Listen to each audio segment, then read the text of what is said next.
Algebra 2, Unit 4, Lesson 4, Transformations of Basic Functions. So in this lesson, we want to make the same kinds of transformations we made in the previous lesson. It's going to work exactly the same. The only difference is that now, because the basic functions have a function rule, we'll be able to find a new function rule for the transformation based on the basic function. So again, I'll remind you that vertical translations are adding a number or subtracting a number on the outside. If you're adding a positive number, you're going up. If you're subtracting a positive number, you're going down. Horizontal translations come from doing that inside the function. If you're adding a number, you're going left. If you're subtracting a number, you're going right. Vertical stretches and shrinks of factor k are when you multiply by a k on the outside. Horizontal stretches and shrinks of factor 1 over k are if you're multiplying by that number on the inside. And they go the opposite. There's a stretch here if it's more than 1, shrink if it's between 0 and 1, and then this horizontal one is opposite. There's a shrink if it's more than 1, and a stretch if it's in between 0 and 1. These k's here are positive. If there's a negative attached with it, that's a reflection. Outside is across the x-axis, inside is across the y-axis. We can combine transformations all together. We should do what? We should do a horizontal first, stretch or shrink, then a horizontal shift of left or right. So if it's multiplied on the outside, that is a stretch or shrink first, then a shift of left or right, then a stretch or shrink vertically, and then the last thing, vertically shifting up or down. The order that you do those transformations is important. If you don't follow that order, you will not get the right graph for the function. So if we started off with the identity function, we're simply going to make, say, this transformation. We're going to ignore the b part, the horizontal stretches and shrinks. So if I do this, the function f of x is just x, so whatever's inside of there, that's what I would put in that spot for that function. So f of x plus h is just x plus h. In the absolute value, f of x plus h is now the absolute value of x plus h. If f of x is now the squaring function, inside of that function is x plus h, I put that inside of the squaring. If it's the square root, I put it inside of the square root.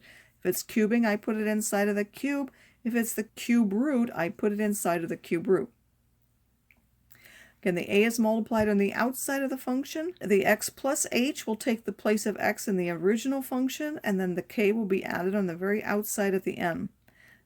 The parent function and the other one will be the same basic shape. You will have identity, absolute value, squaring, square root, cubing, or cube root. There are a whole family of functions that are related to that. Y equals x give linear functions. This will give a whole family of absolute value functions. This will give quadratic functions. This will give square root functions. This will give cubic functions, and this will give cube root functions. So now in general, if we have this transformation, it does the same thing to every function, but it will look different based on what the function that we have is.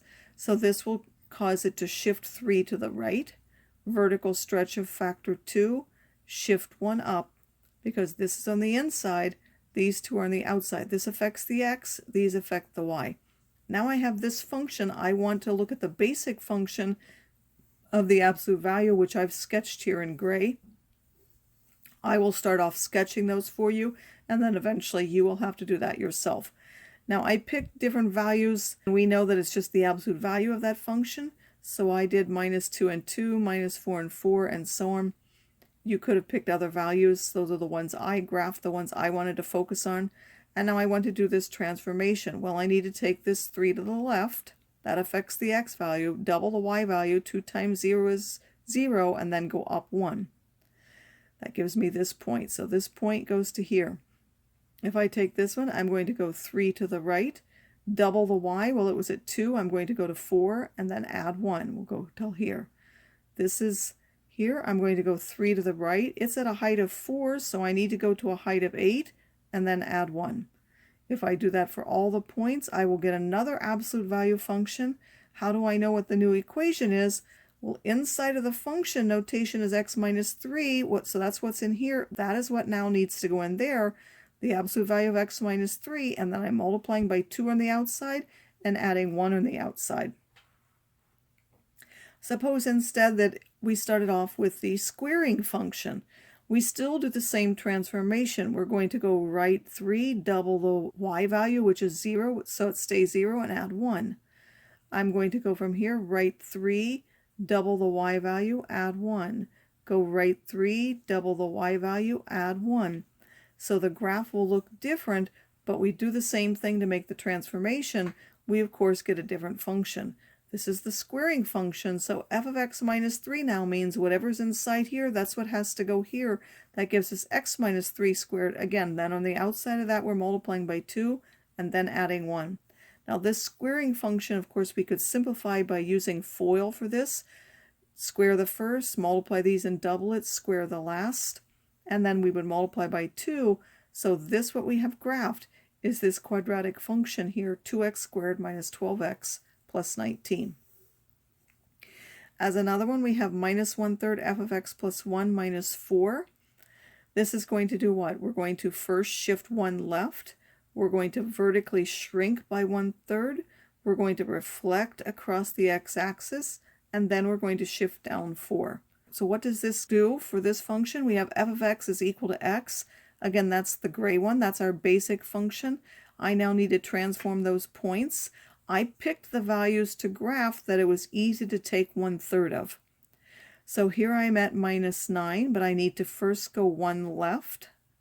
That's here now at minus 9. I'm going to take 1/3 of that.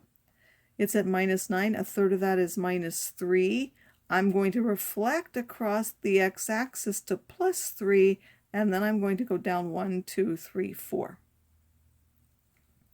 Then I do the same for this value. I'm going to go left 1. It's at minus 6. I take 1/3 of that to minus 2. I reflect across the x-axis, and I go down 4. This one, I'm going to go left 1. That's at minus 3. I take 1/3 of that. That's minus 1. I reflect across the x-axis and go down 4. If you do that for all the points, you'll get another line. Again, what will that equation be?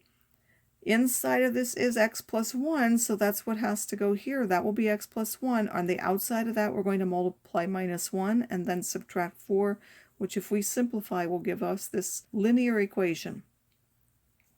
If it's x cubed, I still do the same transformation, but I'm going to get a different function. This is our basic function. I'm going to take this point. I'm going to go left 1.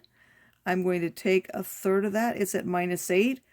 We'll go to minus 2 and 2/3, and then I'm going to reflect that and go down 4 will take me till here. If I start here, this is at minus 1. I'm going to go left 1. I'm going to take 1/3 of that. I'm reflecting that and then going down 1, 2, 3, 4 to graph that. So if you do those points, and again, those will not land up on the grid because I have 1/3, and the points in the basic of that graph are not divisible by 3. If I want the function, again, inside of that function notation is x plus 1. That's what has to go inside of the cubing part. Still on the outside, we have the minus 1/3 multiplied, and then a minus 4 here. And then we can use the binomial theorem. Cube the first one, and then plus 3 times this one squared, this to the power 1, which will give me this. Then plus another 3, this one to the power 1, and the 1 squared. And then the last one would be 1 cubed. Multiply everything by minus 1/3 and subtract the 4 would give this cubic equation. That's what is graphed here. This is consider the graph at right, identify the parent f of x, describe the transformation, and write a function for g of x. So this is now the graph that's given to you. And I have said, okay, this is a u-shaped function, so I have to recognize that that parent is f of x is x squared, which I have sketched now in that gray color. And now I have to figure out what the transformation was that took me from here to here. Well, first I can look at the shifts. So the 0, 0 is only affected by shifts, not stretches or reflections, because if you multiply or divide, it stays 0. And if I reflect across the axis, it stays at the same point. So I can use that to decide on the shift. So I went 1, 2 left and 1 down. You would list the shifting left at the beginning and the shifting down at the end. Then you have to ask yourself, did it change shape? Yes, it did. Well, here we went from this point, we went over 1 and up 1 normally. Now we went over 1 and down. That looks like a half. We can check that if we went over 2, we would have gone up 4. Here we went over 2 and we went down 2. So we're going a half of that, and then we're reflecting in the other direction. So we're really taking minus a half of that out front. So there is a vertical shrink by factor 1/2 and a reflection across the x-axis. We know there's a reflection because this was pointing up and this is pointing down. And it is shrunk because instead of going 2, 4, we went 2, 2. We shrunk that by a half. And now what do we know? We know how to get that transformation. Again, if you want to write it first, you know that you would take the x function and go left 2 by adding 2. Since this is the squaring function that goes inside of the squaring, then on the outside of that, you would put the minus 1/2 for the reflection and the shrink. So that goes on the outside of that squaring. And then the last thing you need to do is shift down 1, which will now be a minus 1 here. We can also look at how one function in a family is related to another one in the same family. So if g of x is a member of the family and we define h of x to be some transformation of that, it will still be in the same family. So for this one, if we're starting with the square root function, we can graph this by going left 3, taking a half of the y, and then going up 2, left 3, half of the y, and then up 2, left 3, half of the y, up 2, left 3, half of the y, up 2, which will give us this transformation. And now to get this one from that, we need to do what? We're going to go left 1. We're going to double that and go down 1. This is at the halfway mark, so we're going to go left 1. That's at 2.5. We're going to go to 5 and then down 1 to 4. This one, we're going to go left 1. It's at a height of 3. We're going to double that to 6 and down 1 to 5. That will give us the function g from this transformation. It will go down 1. And now we want to look at how is g a transformation of the original function f? Well, if we look at that, this one has the same shape as this one, so all it did was shift. It went 1, 2, 3, 4 to the left and up 3. So that would be the transformation then of g from the parent. It would be a shift of 4 left and up 3. And if we were to do that in coordinate notation, first of all, in coordinate notation for xy, this one we're going left 3, so that subtracts 3 from the x. And then the y, we're taking a half of the y value and adding 2. But then when we do g, we need to do what? We need to go left another 1, so we would take whatever we had and subtract another 1. We're going to double the y, so this was our y value. We need to double that whole thing, and then we're going to subtract 1, so that will be y plus 4 minus 1 will give you y plus 3, so you can also make that transformations of the points to see that that is the transformation.